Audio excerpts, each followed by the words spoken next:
پہلی بات تو یہ ہے کہ جی یہ کوئی پہلی دفعہ اسلام آباد میں خواہ وہ کوئی ملٹری ڈکٹیٹر تھا یا سیولین حکمران تھا، اس کا انجام اچھا نہیں ہوا۔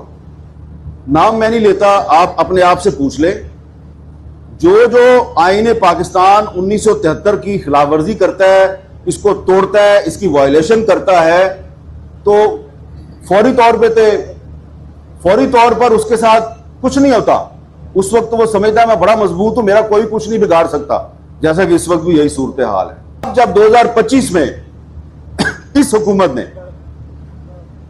شہباز شریف صاحب کی حکومت نے اسی پیکا قانون کو مزید سخت کر کے ایک ایکٹ آف پارلیمنٹ بنایا اور کوئی اس پہ ڈیبیٹ نہیں کرائی، تو ہم نے ان کو یاد دلایا کہ جناب وزیر اعظم صاحب، ایک منٹ کے لیے بھی آپ کسی ایسے شخص کو جیل میں نہیں رکھ سکتے، پولیس کی کسٹڈی میں نہیں رکھ سکتے جس کے خلاف کوئی مقدمہ نہیں ہے یا اس کا ٹرائل نہیں ہو رہا۔ جوڈیشل ٹرائل کا لفظ انہوں نے استعمال کیا۔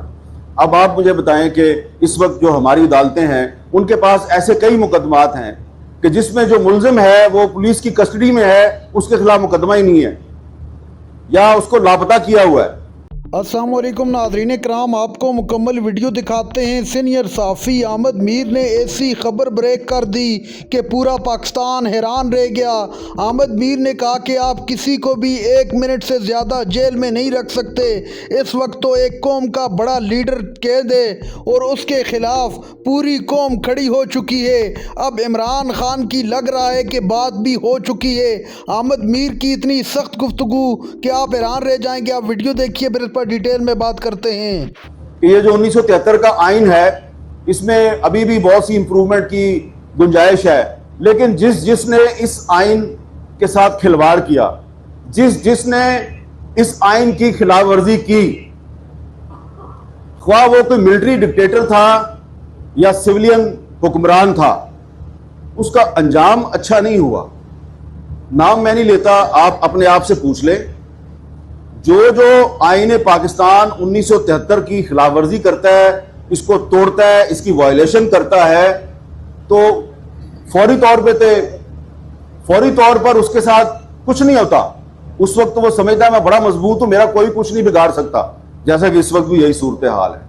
لیکن وقت گزرنے کے ساتھ ساتھ اس آئین میں اللہ تعالیٰ نے پتہ نہیں کون سی طاقت ڈالی ہوئی ہے، یا اس آئین میں پتہ نہیں ایسی کون سی آرٹیکلز ہیں جن کی وجہ سے اس آئین میں کوئی ایسی طاقت ہے کہ جو اس کے ساتھ کھیلتا ہے، اس کی توہین کرتا ہے، وہ عبرت کی مثال بن جاتا ہے، نہ صرف عوام میں بلکہ تاریخ میں عبرت کی مثال بن جاتا ہے۔ اور کیوں بنتا ہے یہ آپ کو وکلا حضرات بنائیں گے۔ لیکن ان کے دور میں بھی میڈیا پر پابندیاں لگتی تھیں، پولیٹیکل پارٹیز کو وکٹمائز کیا جاتا تھا، ہم اس کے خلاف آواز اٹھاتے تھے۔ جو ہمارا موقف اس وقت تھا 2019 میں، 2020 میں، 2021 میں، ہمارا موقف آج بھی وہی ہے 2025 میں۔ اچھی بات ہے کہ اب آپ کا موقف بھی بدل گیا ہے، آپ بھی ہمارے ساتھ ایگری کرتے ہیں، اور اس لیے ہم یہاں پر موجود ہیں آپ کو بتانے کے لیے کہ آپ کا موقف بدلا ہے۔ ہم اس کو خوش آئند سمجھتے ہیں کہ پہلے آپ کے دور میں صحافیوں پر پابندیاں لگتی تھیں، آپ خاموش رہتے تھے، پولیٹیکل پارٹیز جو ہے ان کو وکٹمائز کیا جاتا تھا، انسانی حقوق کی خلاف ورزیاں ہوتی تھیں، آپ خاموش رہتے تھے۔ اب آپ بول رہے ہیں تو بڑی اچھی بات ہے۔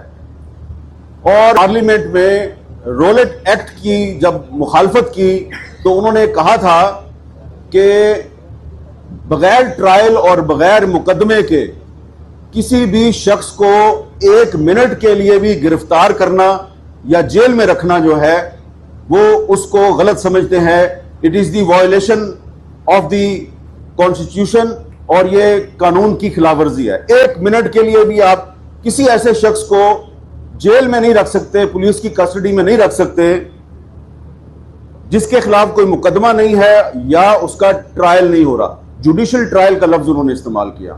اب آپ مجھے بتائیں کہ اس وقت جو ہماری عدالتیں ہیں ان کے پاس ایسے کئی مقدمات ہیں کہ جس میں جو ملزم ہے وہ پولیس کی کسٹڈی میں ہے، اس کے خلاف مقدمہ ہی نہیں ہے یا اس کو لاپتہ کیا ہوا ہے۔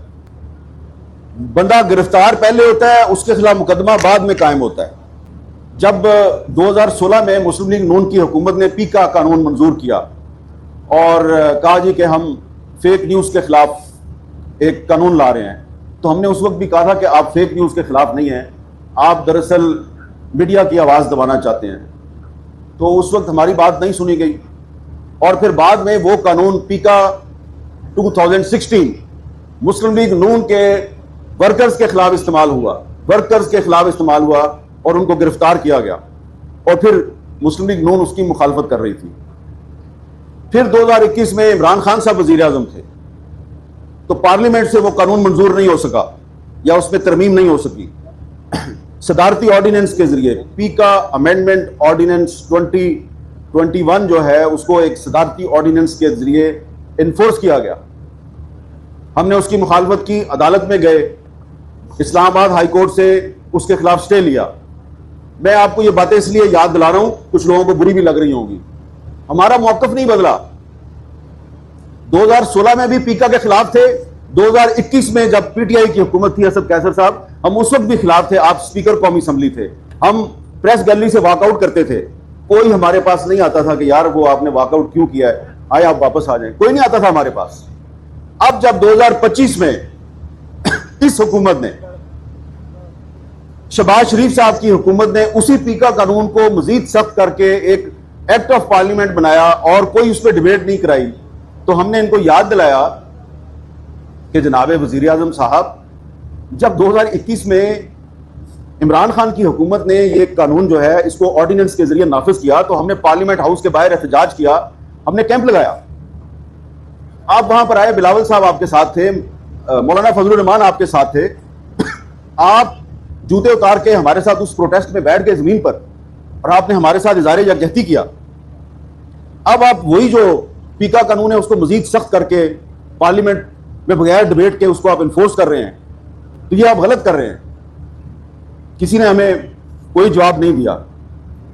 تو اس لیے آج اگر آپ بھی یہ کہہ رہے ہیں کہ آئین پاکستان کا تحفظ ہونا چاہیے, تو ہم آپ کے اس مطالبے کی تائید کرتے ہیں, کیونکہ یہ جو پیکا ایکٹ 2025 ہے یہ آئین پاکستان کے خلاف ہے, یہ آئین کے خلاف ہے, اس لیے ہم اس کی مخالفت کر رہے ہیں.